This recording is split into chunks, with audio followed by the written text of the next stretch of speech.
Sex addiction has always ruled our world. There's no doubt about that. Just look at our past or current world leaders. Thankfully, there are some cases where sex addiction has overlapped with female leaders, creating often deadly but sometimes brilliant and inventive situations. Today, we're looking into 5 of the most notorious sex addict female world leaders who didn't even try to hide it. Heads up, it might get wilder than you'd think, so try to hang in there until the end. Russian Tsar Catherine the Great had so many lovers, she had to kill her husband to find time for them. Born in Prussia in 1729, Sophia Augusta Frederica, later known as Catherine the Great, became one of Russia's longest ruling and most influential leaders, ruling over 35 years in total, meaning Russia was ruled by a nymphomaniac for almost half a century. Her marriage to Grand Duke Peter of Russia in 1745, at just 16, was a pivotal moment, positioning her close to the Russian throne. Her rise to power culminated in a coup that jailed her husband and saw her crowned Empress of Russia. When in reign, Catherine the Great soon started with her odd habits. She gathered every man in a 20-mile radius aged between 18 and 35 and ordered her servant ladies to test these men for their skills in bed. The ones selected earned their way into the crazy Tsarina's bedroom, which was not as lucky of an occasion as one might think. Legends say she had a secret room filled with genitalia-adorned furniture to take her partners to, so God knows what she might have done with you in there. But it wasn't always all so easy. Catherine had trouble getting in the right mood, so she allegedly hired girls to tickle her feet and tell her wild stories before bedtime. Her numerous affairs quickly became the subject of court gossip and historical fascination. But Catherine's many affairs were not always merely lustful escapades. Many of her lovers played pivotal roles in her government. She surrounded herself with young, talented men who benefited from her favor in exchange for loyalty and service. Count Grigory Orlov, one of her most notable lovers, was instrumental in the coup that brought her to power. Orlov and his brothers provided the military muscle needed to ensure her ascendancy. Her lovers were often rewarded with positions of power, estates, and titles, further binding them to her cause. But sadly, Catherine's story finds a rather sad end, as her addiction was not limited to men and women. Stories tell that the Russian Tsarina had a favorite horse who she sometimes had forbidden fun with. Turns out, the horse was too much even for the Russian leader, and after a long night with the horse, Catherine never opened her eyes again.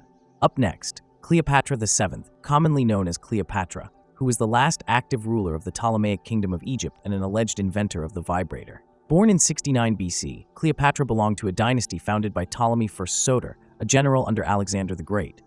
Egyptian by birth, but Greek in heritage and culture, she was renowned for her charismatic leadership, ascending the throne at a young age of 18. In addition to her charismatic leadership, she was known to have had an abnormally high sex drive. Legends even go as far as saying Cleopatra once ordered her servants to stuff a scroll tube with bees and enjoyed the vibrating buzzing they made. The queen's hobbies were so well known, the Greeks called her Mariokane, meaning she who gapes wide for 10,000 men. Aside from Greek banter, central to her political maneuvers were her alliances with powerful Roman male figures, most famous of which was Julius Caesar. Caesar's political and military support helped Cleopatra regain her throne in 47 BC, and their alliance extended beyond politics. They became lovers and had a son, known as Caesarion. After Julius Caesar's assassination in 44 BC, Cleopatra formed a relationship with Mark Antony, one of Rome's 3 rulers. Their relationship, beginning in 41 BC, was a blend of passion and political strategy. They married in 36 BC and had 3 children. Ancient accounts describe Cleopatra as extraordinarily beautiful and charming, with an allure that transcended physical appearance. Historical accounts suggest she took extraordinary measures to maintain her allure, such as bathing in donkey milk to keep her skin supple. I bet you'd alter politics with your beauties as well, if you had the chance for it. But the mirror says otherwise. Cleopatra's charisma and formidable intellect set her apart from other rulers. Roman historians, on the other hand, particularly under Augustus, painted Cleopatra as a manipulative seductress who endangered Rome. In 31 BC, Cleopatra's fortunes changed dramatically at the Battle of Actium. She and Antony faced Octavian's forces in a decisive naval battle and were decisively defeated. As Octavian approached Alexandria, both Cleopatra and Mark Antony chose to end their lives rather than be paraded in Roman triumph. Mark Antony died first, believing Cleopatra had already committed suicide. Cleopatra, determined to avoid the humiliation of capture, reportedly used an asp to deliver a fatal bite. Third on our list is Elizabeth Bathory, known as the Blood Countess, who remains one of history's most infamous figures. Tales depict her as a nymphomaniac and sadistic murderer, allegedly maintaining her youth by bathing in virgin's blood. Her story blends legend and documented history, fueling fascination and horror. Born on August 7, 1560, in Niederbader, Hungary, Elizabeth grew up amidst immense wealth and privilege. The Bathory family, one of Hungary's oldest and most influential Protestant families, was deeply entwined with the politics and power of the time. Elizabeth's noble lineage afforded her a high-status education in languages, mathematics, and sciences, uncommon for women of her era. Her early years exposed her to the darker aspects of Transylvanian aristocracy, including tales of torture and cruelty, later linked to her notorious reputation. Raised in the family castle in Exed, Elizabeth witnessed severe punishments and violence by her family's officers. Despite her privileged upbringing, her life was marked by troubling episodes, including possible epilepsy and a documented kidnapping. At 15, Elizabeth Bathory married Ferenc Nadasdy, a Hungarian nobleman known for his brutal repressions during the Ottoman Wars. This marriage significantly amplified Elizabeth's power and influence. Nadasdy gifted her Chete castle, where many of the Blood Countess's alleged crimes later occurred. While Nadasdy was often at war, Elizabeth managed their estates, exhibiting immense control and authority. Her infamy rose shortly after Nadasdy's death in 1604. Alone and wielding unchecked power, whispers of her sadistic tendencies grew louder. Servants and local peasants accused her of heinous acts against young girls, primarily those brought to her castle under the guise of seeking employment or education. The bloody crimes began as rumors, but soon escalated. In addition to hosting multiple orgies every week and forcing her maids to take part of them, Elizabeth was said to subject her victims to severe torture, including beatings, burnings, and mutilations. The increasing number of girls disappearing in the Chete region drew attention. Reports suggest Elizabeth's victims numbered in the hundreds, predominantly young peasant girls. The atrocities became legendary, biting flesh, sewing lips together, and using hot irons. As more evidence surfaced, local authorities and nobility could no longer ignore the horrors. A pattern of systematic kidnapping, torture, and murder unraveled around the Blood Countess. Elizabeth Bathory's torture methods were exceptionally cruel. She reportedly used needles to pierce her victims' fingers and faces, and scissors to mutilate them. Some accounts describe her embedding needles under fingernails and freezing victims to death by throwing them naked into the snow.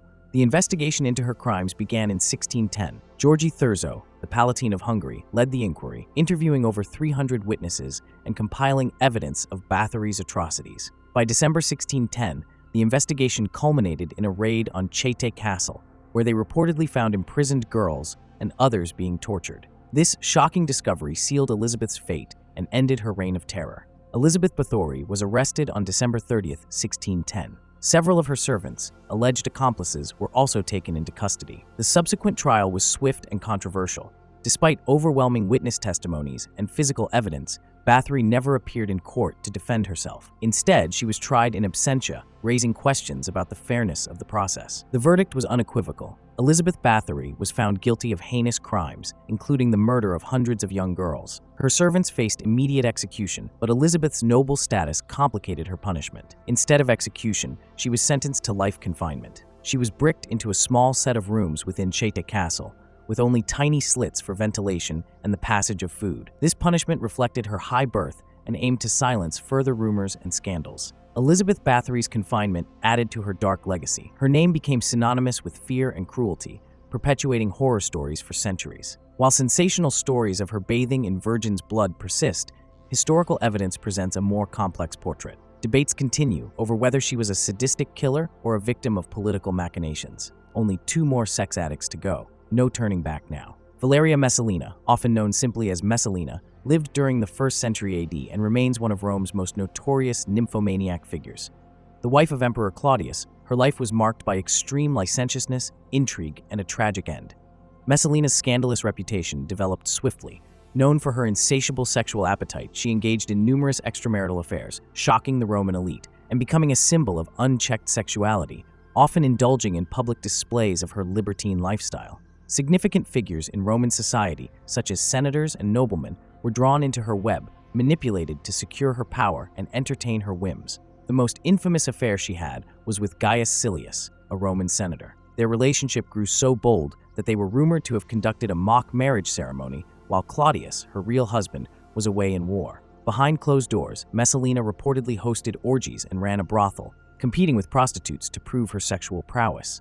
She once even challenged another prostitute to compete in who can please more partners in 24 hours. The Empress won with a whopping 117. Publicly, she audaciously participated in theatrical performances and gladiatorial contests, activities deemed inappropriate for her status. But Messalina's extravagant behavior didn't stop at her bedroom escapades.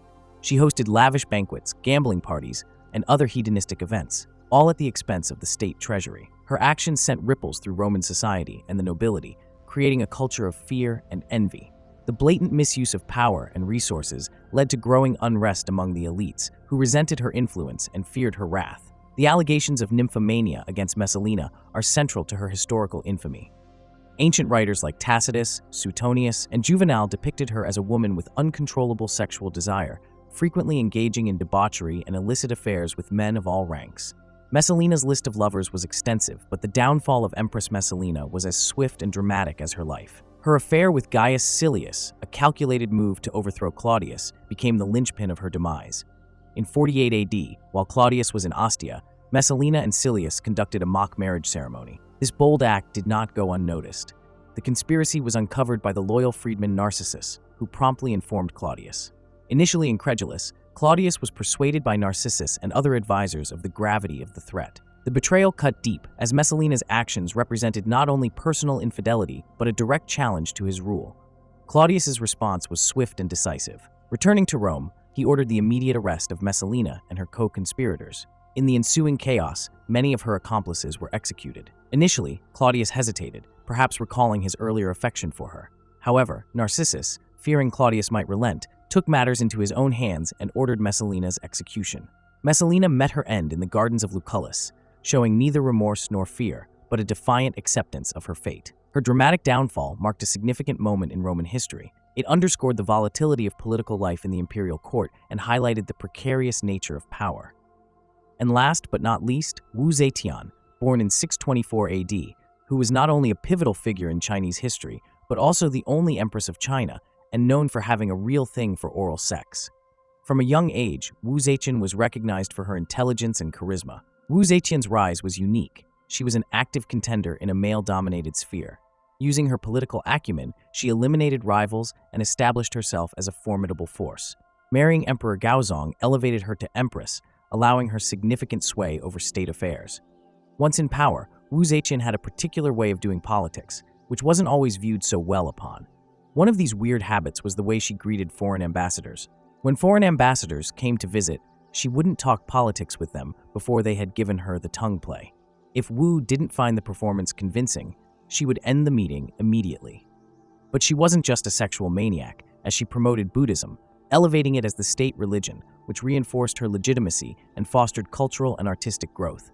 Temples and monasteries flourished, and Buddhist art and literature thrived. However, Wu Zetian faced considerable opposition. Her tactics to handle dissent were often ruthless, utilizing secret police to eliminate threats and manipulating court factions to maintain power. Despite these harsh methods, she effectively quashed rebellions and dissent. While remembered for her ruthless tactics, her contributions to Chinese governance and culture are undeniable.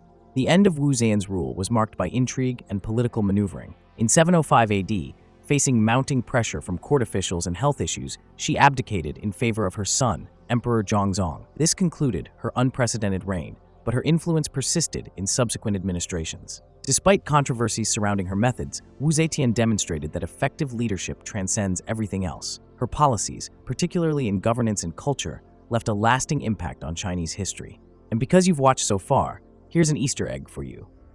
One more sex-addict female world leader who caused more deaths with her nymphomania than any other. Here's African Queen Zinga. In 17th century Central Africa, a formidable leader emerged. Queen Zinga of Ndongo and Matamba, now Angola. Queen Zinga's leadership was marked by her unique blend of traditional African governance and innovative strategies. As a ruler, she was both a fierce warrior and a skilled negotiator, forming a resilient state. Her diplomatic tactics included dramatic gestures, such as sitting on a servant during negotiations with the Portuguese in Luanda to assert her equal status. She skillfully alternated between peace and war, negotiating treaties when advantageous and waging guerrilla warfare when necessary. Her battle tactics were unconventional and effective, using the dense Angolan terrain to her advantage. Forming alliances with neighboring tribes and runaway slaves, Zinga built a robust support network against colonial forces. These alliances were crucial in resisting Portuguese encroachment. Her combination of diplomacy and military prowess fortified her rule and inspired later generations in the fight against colonial dominance. She reportedly executed rivals and betrayed allies to maintain power. but the personal aspect of his life is much more intriguing. Tales tell that Queen Zinga had over 8,000 men in her harem. Every night, she chose 2 men who would fight each other to death, and the winner would get to spend the night with the nymphomaniac queen. The winner would also be killed in the morning, so no man ever slept with Nzinga twice. Be sure to subscribe, or you'll be the next one Queen Nzinga chooses. Don't forget to let us know in the comments section what you would like to hear about next, and definitely watch our other documentaries as well. Your history provider, history but fast.